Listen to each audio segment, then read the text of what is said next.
Frontliners ka sa banda, iba ang dynamics, no? And then you became part of the Showtime family. Yeah. Pagkakaiba, I mean, adjustment, wala naman. Meron din, I'm sure.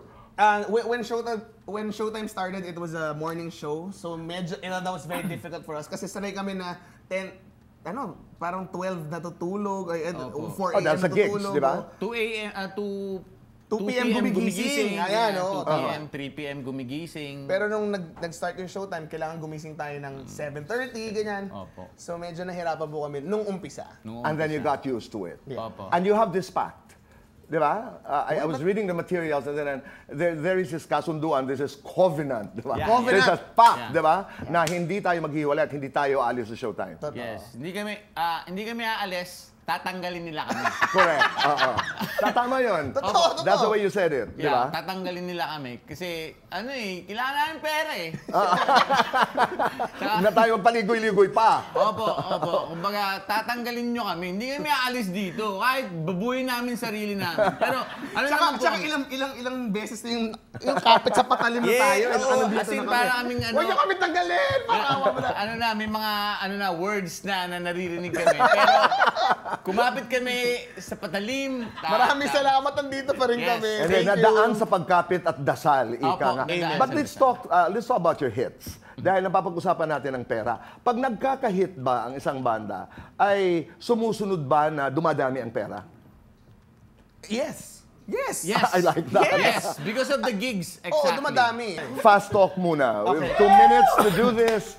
And our time begins now. Nakabahan ako Ako din. Para sa inyong dalawa, guilty or not guilty, nakipag-date sa fan. Not guilty. Para sa inyong dalawa, nakipag-date sa mas bata. Guilty. Not guilty. Mas bata yung asawa mo sa'yo eh. Hindi, asawa ko na yun eh. Date lang naman. Guilty or not guilty, nag-perform ng lasing. Guilty! Super guilty.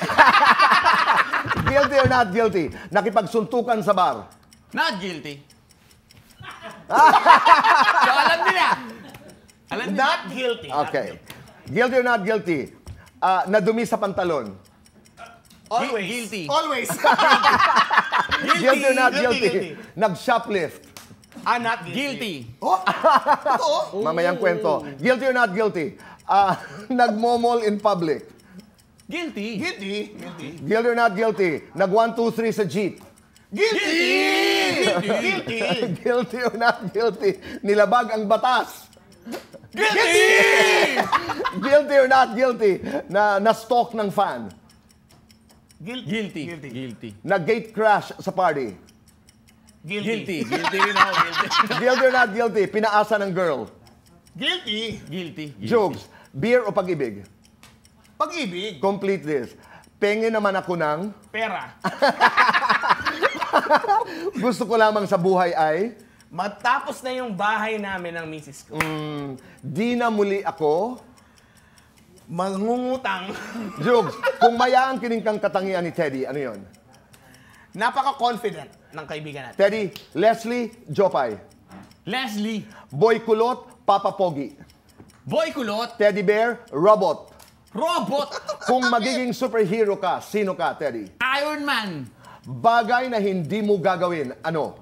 Ang lokohin ng misis ko. Yes! Loyal to! Para sa inyong dalawa, describe each other as an artist in one word. Jugs. Fantastic. Genius. Describe each other as a workmate. Pwede ba genius ka rin? Pwede rin. Pwede naman. Genius. Pwede bang fantastic ka rin? Oh, sige! Okay, describe each other as a father. I'm not a father. Yeah. I'll describe him. A very, very, very, very, very perfect father. Describe each other as a friend. Understanding. Patient. Is that lights on or lights off? 1, 2, 3, go! Lights on! Lights on! Konti lang. Happiness or chocolates? Happiness! Happiness! Best time for happiness. 11 p.m. 11:30. Describe your Showtime family in one word.